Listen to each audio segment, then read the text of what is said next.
And welcome to another video here at Blue Duck Fantasy Football. Today we're going to be going over a rookie draft. It's going to be the last one we do for the year that I did for a 2-quarterback, 10-team, half PPR league.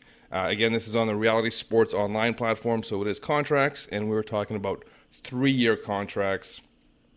So let's start off by getting into my team. At quarterback, we have the one and only Patrick Mahomes, extended after being franchised. So he's on the team long term, looking at 5 years at starting at $15 million, going up to $20 million, so fair value. Other quarterback is Matt Stafford, who is on contract just for this year at $1 million. So doing pretty well in the quarterback department. No real need for a quarterback there. At running back, a different story with the top player available on the team being Le'Veon Bell at $27 million for another 2 years. He was acquired by trading away OBJ, who had a much larger contract. I believe it was in the 40s. So it gave the team a lot of cap flexibility and also addressed a position of need since didn't really have anybody other than him. And the only other running back on the roster worth mentioning is Tevin Coleman, who's on for 1 year, $7 million.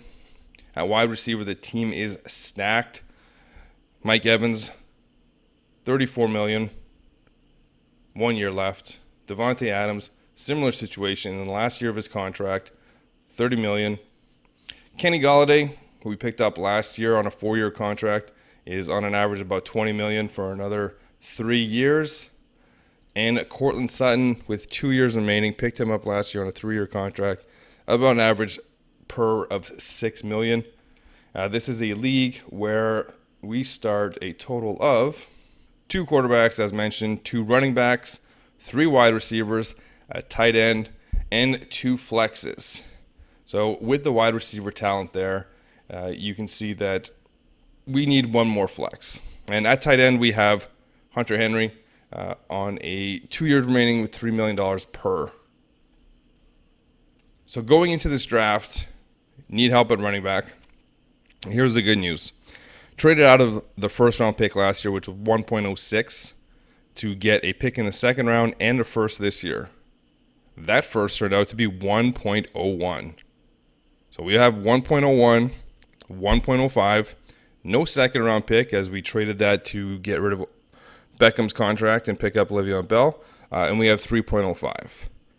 So now, looking at this being a 2-quarterback league, you got 2 quarterbacks that are going to go early in the top 6 picks, or at least should, and then you have 4 running backs that I'm fine with getting.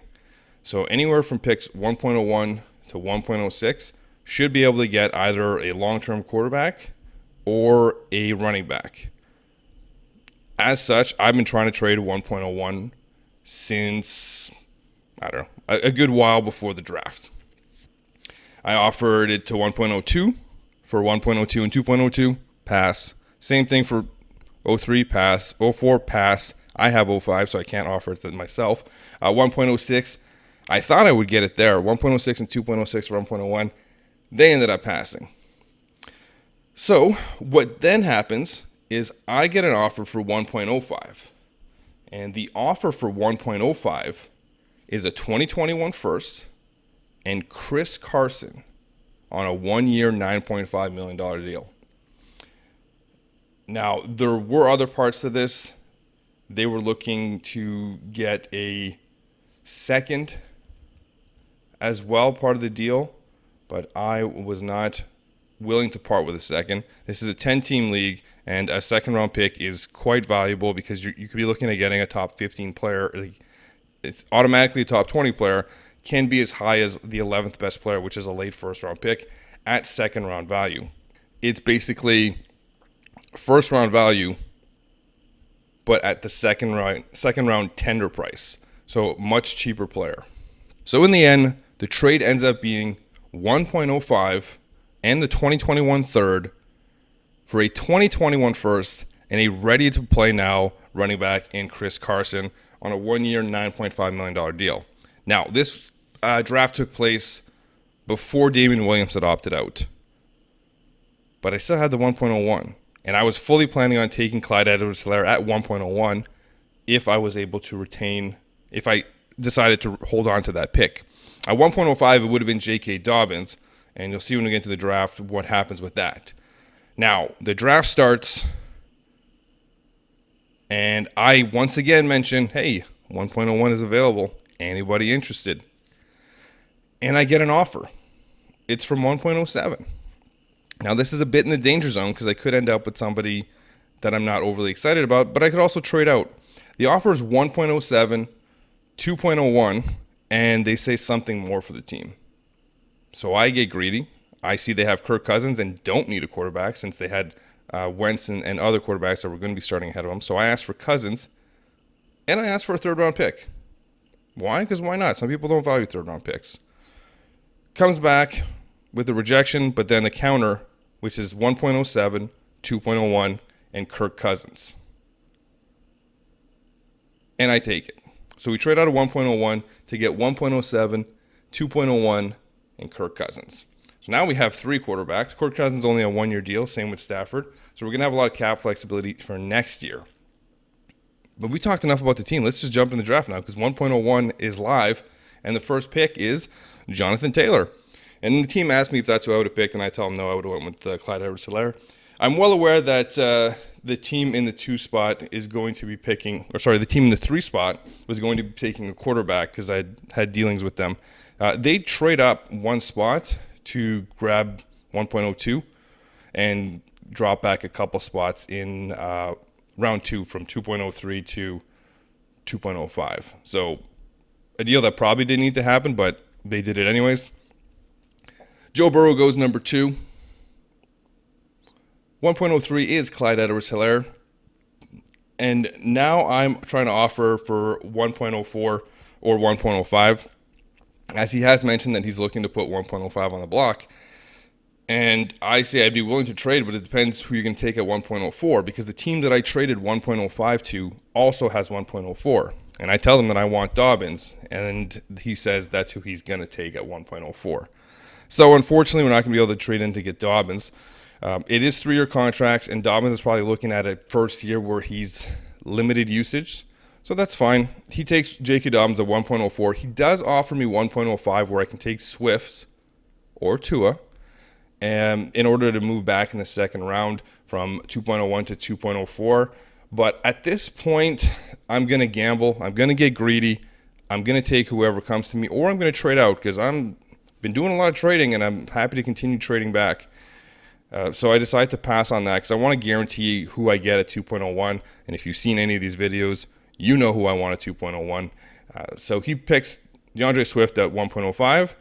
And the team at 1.06 is now really in need of a running back, and they take Cam Akers, which leaves Tua available at 1.07, which would set up our quarterbacks for the next 3 years as Tua and Mahomes.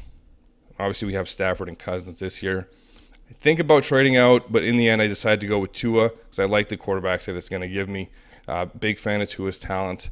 Hopefully, he can overcome that injury and really be the player that everyone expected him to be before the injury happened. 1.08, first wide receiver off the board, and starts a run on wide receivers here. We got CeeDee Lamb. 1.09, Jerry Jeudy. 1.10, Henry Ruggs. So these are just the guys that normally go around these spots. Justin Jefferson's still on the board. Jalen Reagor would be the next guys that consensus tend to take. And I'm up at 2.01. You know who the pick is. It's going to be wide receiver. It's going to be Denzel Mims. So I take him, even though somebody offered me a trade from 2.06 to 2.01 to move back, and James White. If it had been other than James White, I may have considered it if they were offering perhaps 2.06 and a second for next year. That would have been something, but James White just doesn't move the needle enough to warrant me gambling on not getting Denzel Mims. 2.02, Justin Jefferson, wide receiver out of Minnesota. 2.03, finally, Justin Herbert goes off the board in a 2-quarterback league. It is a 10-team league, so it's not that difficult for teams to get quarterbacks, but even still, Justin Herbert, you think would have gone earlier. And I know that the team that was initially picking at 1.03, that moved up to 1.02, was fine with any of the 3 quarterbacks. So if this draft had went Burrow, Tua, they would have went Herbert in that spot. Jalen Reagor goes 1.04, Michael Pittman 1.05, and Bryan Edwards, who speaking now in August, is looking like possibly one of the best rookies this year. In the long term, of course, we'll see how that pans out. Do like Bryan Edwards a lot. I was a bit shocked by this pick because I thought he would fall a bit further. Keyshawn Vaughn, the next pick at 2.07. T. Higgins, 2.08. We've talked about T. Higgins before. Not a player who's likely going to have much impact this year, but in the future years with AJ Green getting older, he definitely will, but it's his 3-year contract, so you're basically throwing a year away here. But it's late in the second, and there's not that many impact players now that you can take. Next up, Anthony McFarland, running back out of Pittsburgh, goes to a team called the Steelers at 2.09. And at 2.10, Zach Moss, who's a running back that I'm trying to get in any redraft league. I think he's got really high upside this year. A lot of good talk at camp. If he stays healthy, he likely could take over the lead role for Buffalo. Getting into the third round here, and we have, going off the board, Laviska Shenault, wide receiver out of Jacksonville at 3.01. Running back out of Green Bay, A.J. Dillon, goes at 3.02. The only tight end to be drafted at 3.03 is Cole Kmet out of Chicago. Wide receiver Brandon Ayuk goes at 3.04. And we're back up on 3.05. And we want running back. And we go with the best running back available. And that's Antonio Gibson, the running back out of the Washington football team. It's a high upside, high risk. It's not high risk because it's a third-round pick, but he's going to be very boomer bust. We're going to see, is he going to be just a gadget player who kind of is a better football player than fantasy player? But he has talent, and we'll see what he can do. We saw Tony Pollard, who played basically the role that Antonio Gibson played this year at Memphis, have success in week 1 last year with Zeke out. So hoping he can be like that. And, of course, with the news now of Geis being released by the team, it makes his path to playing a little bit easier. 3.06, we have Van Jefferson, wide receiver out of Los Angeles. Joshua Kelly, running back out of the Los Angeles Chargers. The same team that drafts Kelly also takes P. Ryan at running back. 3.09, we have Devin Duvernay, nice little pick there, and 3.10, Chase Claypool. So one of the big surprises here is that Jalen Hurts doesn't get drafted. And there are a lot of good players, since this is a 3-round draft and it's 10 teams only. See a bunch of players that aren't drafted. Tyler Johnson, I get it, 3-year contract. He's going to be sitting out at least a year, if not 2 years. Troutman and Asiasi usually go around Kmet, but no love for the tight ends. Another quarterback who doesn't go is Jordan Love, but you can almost guarantee he's not going to play for 2 years, so you're really taking up a roster spot for 1 year of production down the line. Donovan Peoples-Jones, with the 3-year window, not ideal, and he's more of a 4th-round pick anyway, so that's why he doesn't go. Same with Gabriel Davis. Darrington Evans, usually a top 25 pick, so he's somebody who's going to make it to the auction in this draft and will be able to put on a contract. I can't say the auction has happened, and I don't even believe Jalen Hurts was taken there either. So 10-team, 2-quarterback league. These developing quarterbacks aren't overly exciting for people to look at. Anyways, that's going to wrap it up for the video. Let me know what you think of the team. Let me know what you think of the trades. So Clyde Edwards-Helaire and a 2021 third. For a 2021 first, Chris Carson on a 1-year deal. Denzel Mims at 2.01 and Kirk Cousins. And that's it.